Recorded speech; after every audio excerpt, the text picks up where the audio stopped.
When you really study the life and teachings of Jesus in the Gospels, it's not surprising that they wanted to kill him, because he continually did and said things that disturbed the hearts and the minds of people all around him.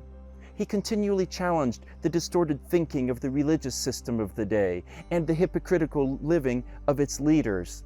He continually called sinners to repent, to leave their old way of living, and to begin to walk in God's ways.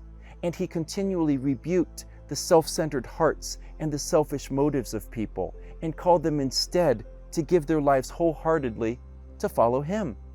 And he made it clear over and over that in order to follow him, it required a complete change in the way that they thought about their lives.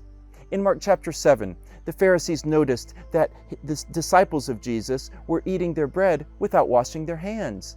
And in their religious traditions of that day, they had so many regulations of how you had to wash hands, how you had to wash cups and bowls and pots and plates.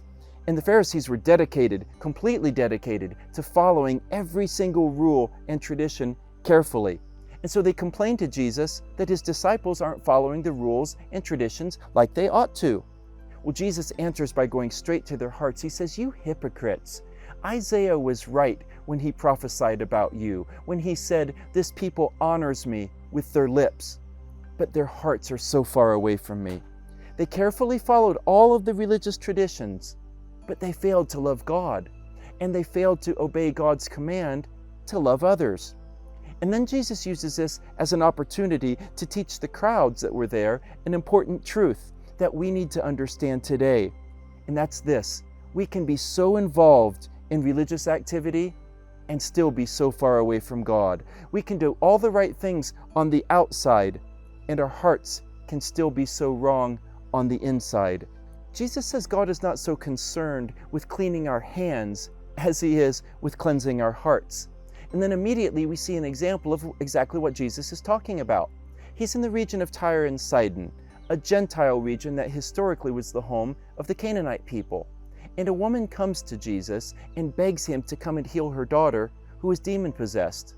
Now, externally, everything about this woman was unclean. She was a Canaanite, a Gentile people who had a long history of idolatry and all kinds of wickedness.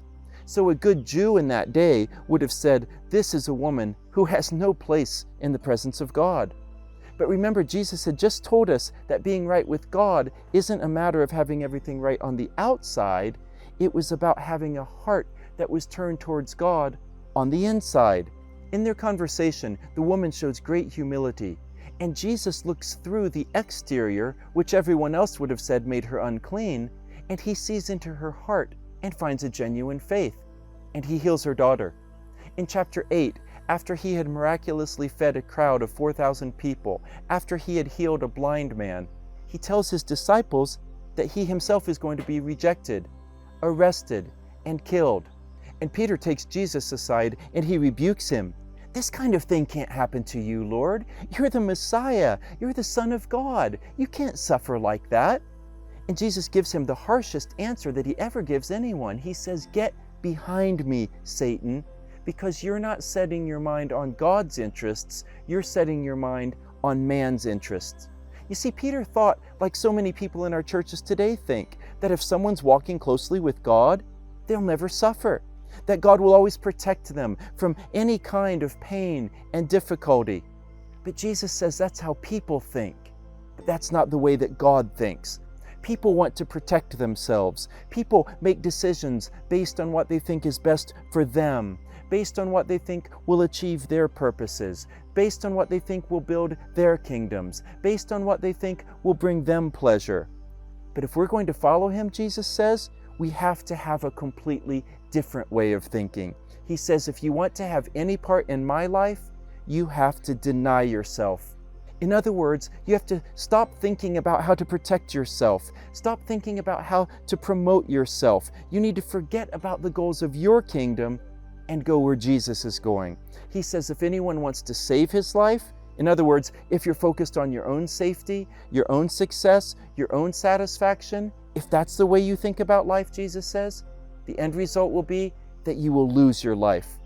But if anybody loses his life for my sake, he says, in other words, if anyone surrenders their life to live fully for me and for my purposes, Jesus says the result is that person will really find true life. Religious activity is not enough.